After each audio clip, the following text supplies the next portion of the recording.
On April 28th, Jésus-Christ, dans la synagogue de Capharnaüm, au bord de la mer de Galilée, sous un soleil brûlant dont les rayons filtrent à travers les étroites fenêtres de pierre. L'air est chargé de poussière sèche, d'encens brûlé et de la sueur de la foule tassée sur les bancs de bois usés.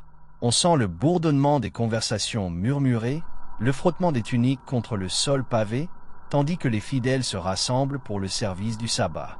Des hommes à la barbe grise, portant des phylactères attachés à leur front, se penchent sur des rouleaux de parchemin, discutant des passages de la Torah d'une voix grave et autoritaire. Parmi eux, les pharisiens se distinguent. Nicodème, vêtu d'un manteau brodé d'or, le visage empreint d'une éternelle supériorité, chuchote à Simon le scribe, un homme maigre dont la plume a recopié d'innombrables lois mosaïques. Aujourd'hui, nous lirons Isaïe, dit Simon, ajustant ses lunettes rudimentaires taillées dans l'os poli.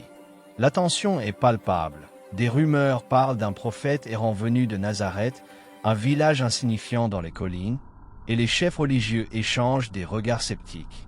Qui ose enseigner ici, dans cette synagogue sacrée, sans descendre d'une lignée de rabbins? Soudain, la porte de bois grince en s'ouvrant, laissant entrer une bouffée d'air chaud qui fait vaciller les flammes des lampes à huile. Entre Jésus, le charpentier de Nazareth, vêtu d'une simple tunique de lin grossier, taché de sueur de ses jours d'atelier. Il ne porte ni un signe de savant, ni rouleau sous le bras, seulement ses sandales poussiéreuses et un regard serein qui parcourt la salle comme s'il mesurait chacun présente. À ses côtés marchent quelques disciples, Pierre, le pêcheur robuste aux mains calleuses, et André, son frère, aux yeux curieux mais prudents. La foule s'agite. Certains le reconnaissent pour les miracles accomplis dans les villages voisins, comme lorsqu'il guérit le serviteur d'un centurion romain. « C'est lui », murmure une femme dans la section des femmes, se couvrant la tête de son voile. Les pharisiens se redressent, les sourcils froncés de désapprobation. Un simple artisan, sans études dans les écoles de Jérusalem, osant entrer ici comme s'il y appartenait, le vieil homme de la synagogue, nommé Jaïru, dont la voix tremble avec l'âge, se lève et déroule le rouleau sacré. Aujourd'hui, le lecteur sera « Toi, Jésus de Nazareth ?» demande-t-il en tendant le parchemin avec hésitation. Jésus hoche calmement la tête, monte sur le bima, la plateforme centrale, et prend le rouleau entre ses mains. Un silence profond tombe sur la salle, brisé seulement par le crépitement des lampes et le cri lointain des mouettes au-dessus du lac. Il commence à lire. « L'Esprit du Seigneur est sur moi, car il m'a oint pour annoncer la bonne nouvelle aux pauvres. » Sa voix résonne, non pas comme celle des scribes récitant mécaniquement, mais avec une autorité qui vibre dans l'air, comme si les paroles prenaient vie. Les pharisiens échangent des regards, Nicodème serre les lèvres, pensant « D'où cet homme tire-t-il une telle assurance? Il n'a pas étudié sous Gamaliel, ni dans aucune école respectable. » À mesure que Jésus poursuit, il ne se contente pas de répéter la tradition, il la défie. La loi n'est pas un fardeau de règles extérieures, dit-il, mais un chemin vers le cœur de Dieu. Ce n'est pas ce qui entre dans l'homme qui le rend impur, mais ce qui sort de son cœur. La foule halète, une vieille femme au dernier rang hoche la tête avec ferveur, les yeux brillants d'espoir. Mais les pharisiens se remuent sur leur siège. Simon le scribe chuchote à Nicodème. C'est de l'hérésie. Qui est-il pour réinterpréter la Torah? Un charpentier qui façonne des jougs pour les bœufs, pas pour enseigner à Israël. Jésus poursuit, illustrant ses paroles de paraboles simples. Il imagine un Samaritain aidant un Juif blessé pour montrer que l'amour du prochain dépasse les barrières tribales. La tension monte. Les disciples de Jésus comme Jean, le jeune homme à la tunique rapiécée, le regardent avec admiration, mais aussi avec inquiétude, sachant que ces paroles pourraient enflammer un conflit. La synagogue, d'ordinaire lieu de routine pieuse, devient un foyer d'émotion. Un marchand local, les bourses tintant à sa ceinture, se penche en avant, captivé par la façon dont Jésus relie l'ancienne prophétie à leur vie quotidienne. Aujourd'hui, cette écriture s'accomplit à vos oreilles, déclare Jésus en enroulant le parchemin avant de s'asseoir. Le silence qui suit est assourdissant, puis les murmures éclatent. Les pharisiens n'en croient pas leurs oreilles, leurs visages rougissent d'indignation. Comment un homme de Nazareth, d'où rien de bon ne vient, peut-il parler avec une telle puissance? Pense Nicodème, blessé dans son orgueil. L'enseignement continue. Jésus répond aux questions de la foule. Un lépreux marginal demande ce qu'est la pureté. Et Jésus lui répond avec compassion, non avec condamnation. Pierre, à ses côtés, hoche la tête, se rappelant comment ce charpentier l'avait appelé à quitter ses filets pour quelque chose de plus grand. Dehors, le soleil descend, teintant le ciel d'orange au-dessus de la mer de Galilée, mais à l'intérieur, l'atmosphère s'échauffe. Les pharisiens murmurent entre eux. Il faut le confronter.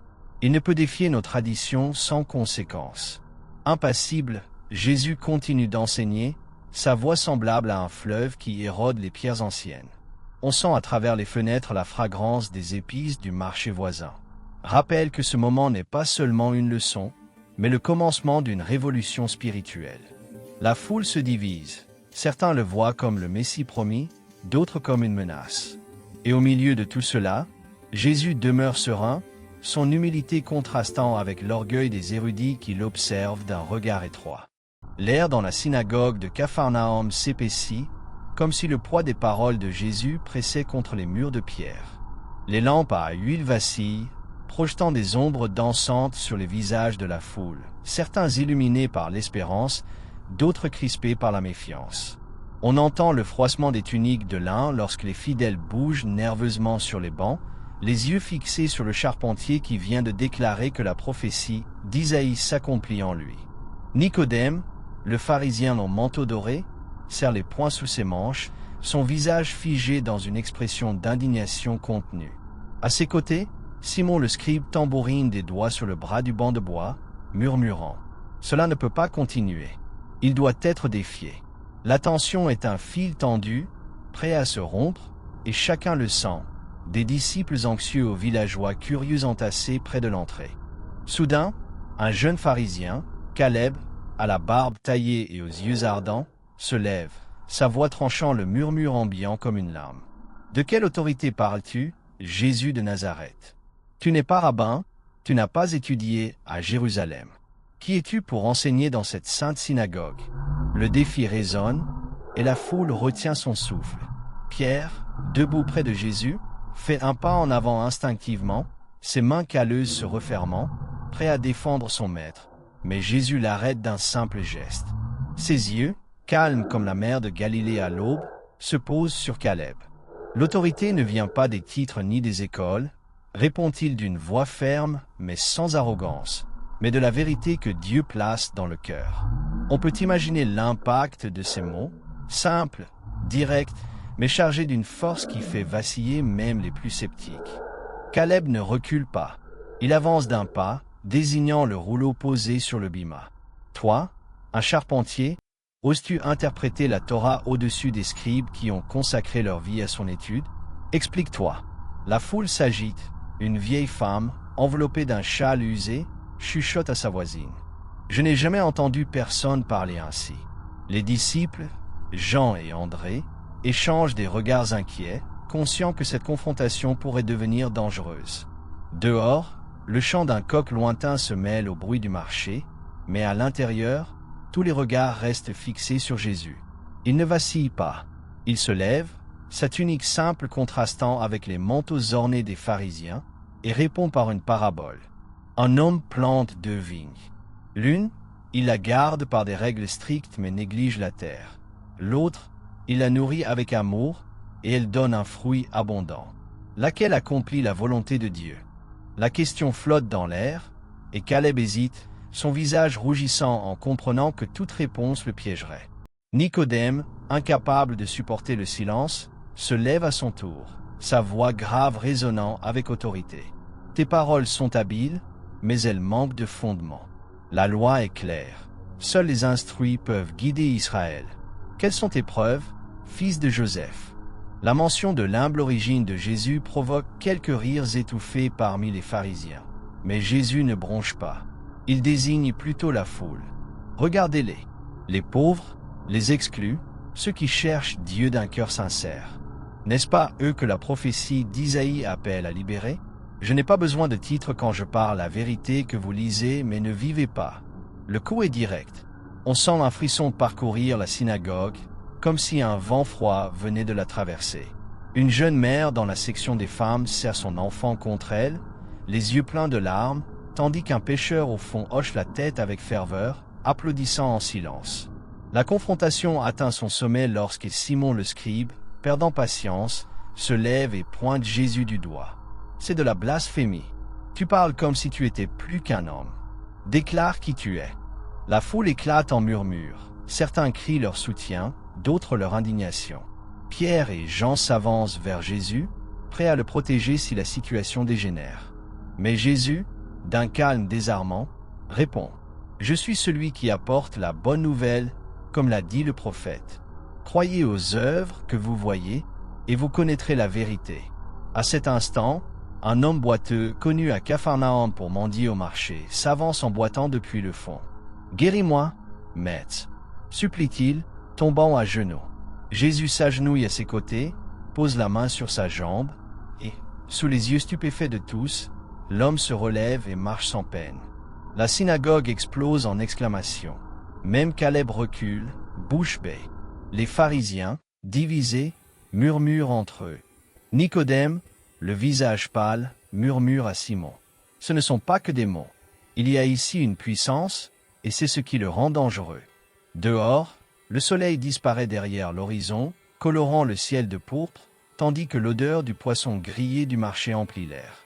La foule, désormais partagée entre admiration et crainte, ne sait plus s'il faut acclamer ou condamner. Jésus, entouré de ses disciples, demeure au centre, sa présence semblable à un rocher immobile face à la tempête qui approche. La synagogue, jadis lieu de tradition, est devenue un champ de bataille spirituelle. Et tous savent que ce jour marquera un avant et un après.